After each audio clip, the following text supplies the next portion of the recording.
নমস্কার, সুপ্রভাত। আশা করি সবাই ভালো আছেন, সুস্থ আছেন এবং অবশ্যই আনন্দে আছেন। কিছুদিন আগে যে লঙ্কার চারাগুলো লাগিয়েছিলাম সেখান থেকে ছোট ছোট গাছ বেরিয়েছে, আর একটা উচ্ছের গাছও হয়েছে। আর এই দেখুন, এই চন্দ্রমল্লিকাগুলো এখনও অবধি কিছু কিছু ফুল দিয়ে যাচ্ছে। ঠিকই ধরেছেন, আজকে নিয়ে এসেছি ছাদে। সকালবেলা আমি প্রতিদিনই ছাদে আসি, এই গাছগুলোকে 5 মিনিটের জন্য হলেও একটু দেখা করে যাই। আর প্রত্যেক রবিবার তো বাধাই আছে। আমি এখন মাঝে মাঝে বিকেলবেলাও আসি, তার কারণ সকালবেলা তো সুজয় গাছে জল দিয়ে যায়, কিন্তু বিকেলবেলা আমার মনে হয় যেদিন খুব রোদ ওঠে সেদিনকে একটু জল দিলে ভালো। আর এই দেখুন কত কাশফুলের গাছ, ঘাস গাছ হয়েছে।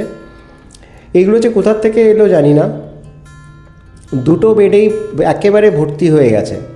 আর সবচেয়ে বড় কথা হচ্ছে, এই যতবারই কাটা হয় ততবারই এই ঘাসগুলো আবার গজিয়ে যায়। আর এই সময় দেখলাম, এই বাসন্তী পুজোর আগে দেখলাম কাশফুল ফুটেছে, অর্থাৎ মা দুর্গা আসলে পরে কাশফুল ফোটে। আমার দিদা বলতো ছোটোবেলায় যে যেখানে যেখানে মা দুর্গার পা পড়ে সেখানে নাকি কাশফুল ফোটে। তো বাসন্তী পুজোর আগে সেই কারণেই বোধহয় কাশফুল ফুটেছিল। আর এই বছর এই করবী গাছটাতে প্রচুর ফুল ফুটছে।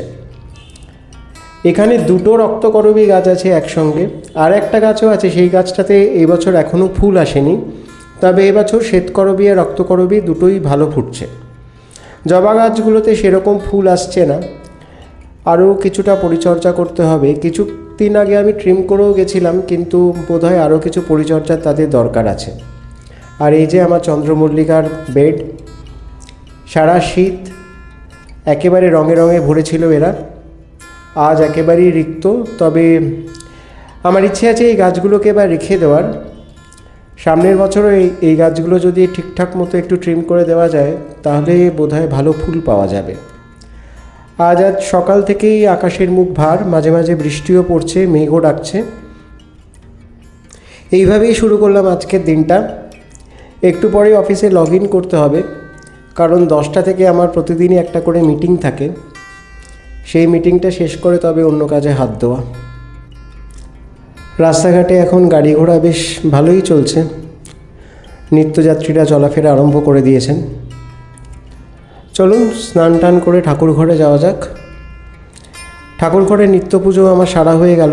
গাছে যা ফুল ফুটেছিল তাই দিয়েই পুজো করলাম। আসলে ছোটোবেলা থেকেই না আমি একটু ধর্মভীরু টাইপের।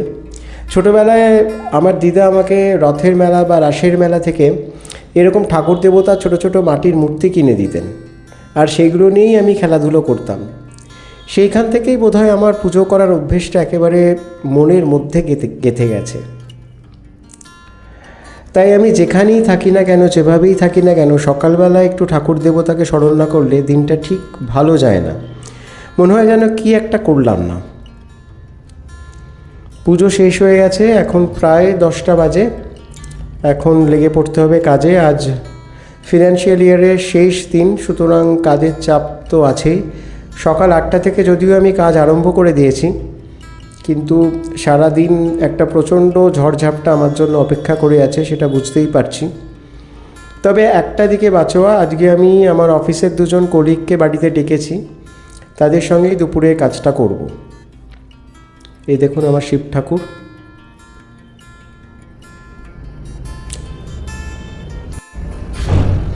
আজ কাজকর্ম শেষ করতে করতে সন্ধে 8টা বেজে গেল।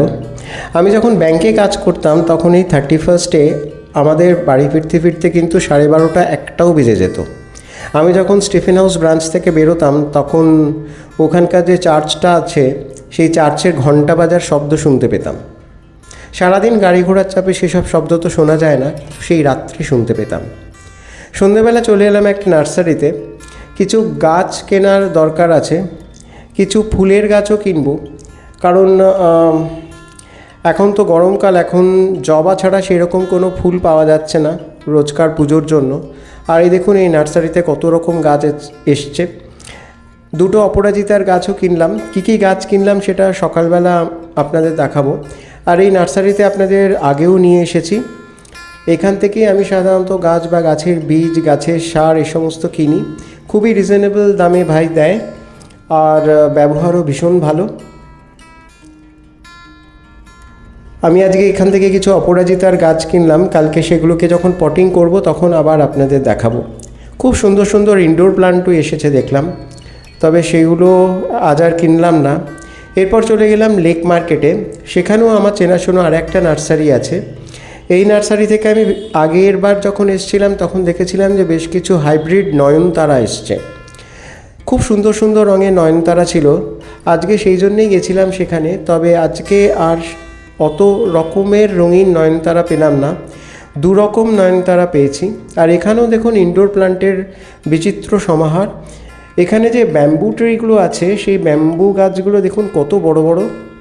আর এই দেখুন এবার একটা অদ্ভুত জিনিস লক্ষ্য করলাম, একটা গাছ বললো হাইব্রিড জুই, সেটা আবার কী ধরনের জুই জানি না, যদিও আমি একটা কিনলাম, দেখা যাক কেমন ফুল ফোটে।